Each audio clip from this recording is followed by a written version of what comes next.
मैं हूं आबिद हुसैन शेख, आपका खैर मकदम है 4TV न्यूज कर्नाटक एक्सप्रेस में।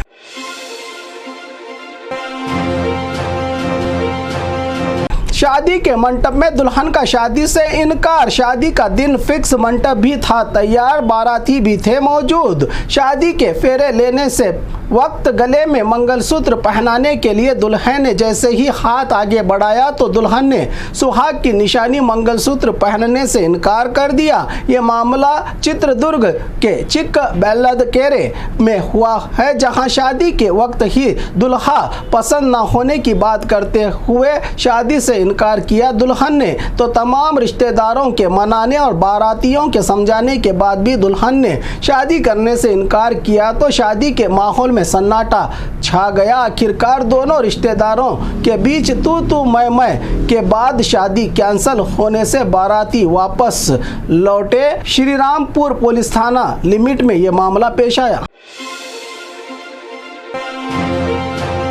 गैर कानूनी राशन चावल का स्टॉक करने वाले घर पर रेड, गरीबों को दिए जाने वाले राशन के चावल की गैर कानूनी तस्करी। गैर कानूनी तरीके से ज्यादा रुपयों के लालच में राशन के चावल की बोरियों को घर में स्टॉक करके दूसरी जगह पहुंचाकर सरकार और गरीबों के पेट का अनाज छीनने वाले ऐसे ही एक कोप्पड़ में रहे घर पर रेड करके घर को ही सीज कर दिया फूड विभाग और पुलिस विभाग के ज्वाइंट छापामारी में।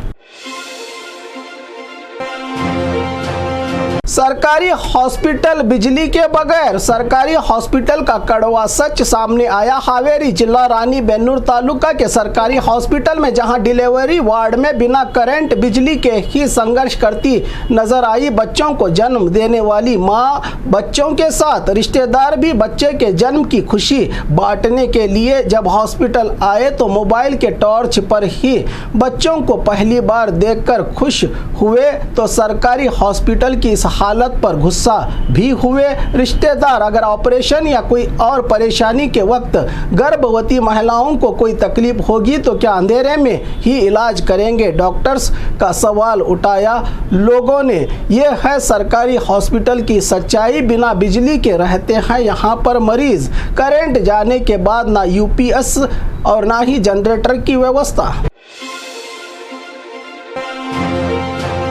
इलाज ना मिलने से पेशेंट वापस, नमक क्लिनिक का ये है सच। ब्रांड बेंगलुरु का सपना देखने वाली सरकार का क्या ये सपना सच होगा? लगता तो नहीं, आप ही देखिए। हॉस्पिटल तो है पर ना ही कोई डॉक्टर और ना ही कोई नर्स स्टाफ, तो इलाज कौन करेगा? हॉस्पिटल में नमक क्लिनिक जिसको जनता की आसानी और अच्छे इलाज के लिए सरकार ने शुरू किया था, राज्य भर में बेंगलुरु के नमक क्लिनिक में डॉक्टर और स्टाफ ही ना होने से इलाज के बिना ही वापस लौटने वाले मरीजों का गुस्सा होना आम बात है। इतने बड़े हॉस्पिटल में सिर्फ नजर आया एक लैब टेक्नीशियन। क्या सरकार घर बैठाने के लिए दे रही है इन डॉक्टर और नर्स स्टाफ को पगार?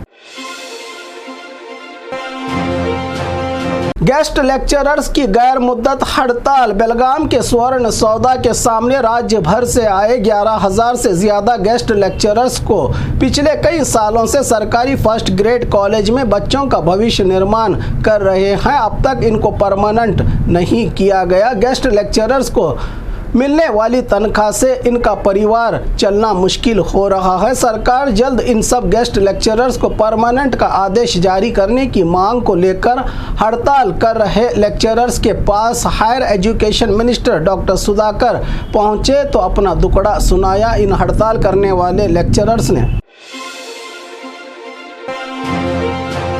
बीईओ ऑफिस में रिश्वत का काला बाजार। यादगीर जिला सुरपुर तालुका बीईओ ऑफिस में रिश्वत का काला बाजार, जहां ऑफिस में ही सरकारी कर्मचारी सोम रेड्डी नामी वर्कर टीचर शिवा की ओर से दिए गए रिश्वत के नोटों को लेकर जेब में रखने का वीडियो सोशल मीडिया पर खूब वायरल हो रहा है। क्या ऐसे रिश्वतखोर अधिकारियों पर कार्रवाई होगी, कह रहे हैं टीचर्स। कन्नड़ा स्कूलों पर नई मुसीबत। बल्लारी आंध्र सरहदी जिलों के कन्नड़ा स्कूलों पर आई नई मुसीबत। आंध्र सरकार ने 9th क्लास के बच्चों को CBSE एग्जाम लिखने का आदेश जारी किया है इंग्लिश में। इस आदेश से बच्चों में खौफ का माहौल छा गया है। अनंतपुर और कर्नूल जिले में लगभग 5000 से ज्यादा बच्चे कन्नड़ा सिलेबस ही पढ़ रहे हैं। इनको इंग्लिश और तेलुगु में एग्ज़ाम लिखने का आदेश देने से एग्ज़ाम का ही बायकॉट करने का फैसला लिया है इन बच्चों ने, जबकि इनसे कहा गया है कि कन्नड़ा नहीं चलेगी इन इलाकों में के आदेश के बाद। तो आखिर बल्लारी का शिक्षा विभाग चला कौन रहा है, कर्नाटका या आंध्रा का सवाल खड़ा किया है टीचर्स और इन बच्चों ने, जबकि यहाँ पर भी तेलुगु स्कूल्स चलते हैं। हम तो ऐसा नहीं करते, तो क्यों आंध्रा सरकार ये सौतेला सलूक कर रही है, कहा बच्चों और टीचर्स ने। सरकारी हॉस्टल की अव्यवस्था से नाराज बच्चों की हड़ताल। गुलबर्गा जिला चितापुर तालुका के गुड़गुर्ती गांव में रहे मोरारजी देसाई रेसिडेंशियल स्कूल के वार्डन और अधिकारियों के खिलाफ सही तरह से खाना, पानी, बिस्तर और दूसरे जरूरी सुविधाओं को न देने से बच्चों की हालत बिगड़ रही है। इस पर कार्रवाई करके हमारा अधिकार दे या हमें शिक्षा से वंचित कर दें की फरियाद करती नजर आई हॉस्टल की ये लड़कियां। एक हफ्ते से लगातार हो रही हैं चोरियां। बेंगलुरु के कुछ इलाकों में घर से निकलना मुश्किल, तो पिछले एक हफ्ते में लगातार चोरियां कुमार पार्क के आसपास वाले घरों और घर के आंगन में रखे सिलेंडर, बाइक की बैटरियां, बाइक्स, यहां तक के कचरे का डिब्बा भी नहीं छोड़ रहे हैं चोर। ऐसा ही एक सिलेंडर और बाइक चुराने का नज़ारा CCTV में हुआ कैद, जो बिना किसी डर के उठा रहे हैं घर के आंगन से सामान और गाड़ियां चोर, जिससे पुलिस पर भी उठ रहे हैं सवाल, क्यों पुलिस का भी डर नहीं है इन चोरों को लेकर।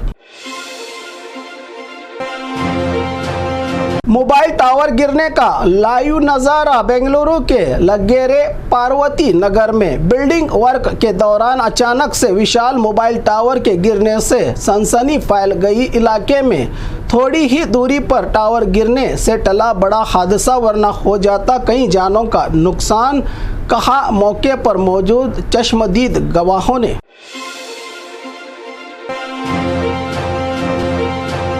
और खबरों के लिए देखते रहिए 4TV न्यूज़ कर्नाटक एक्सप्रेस।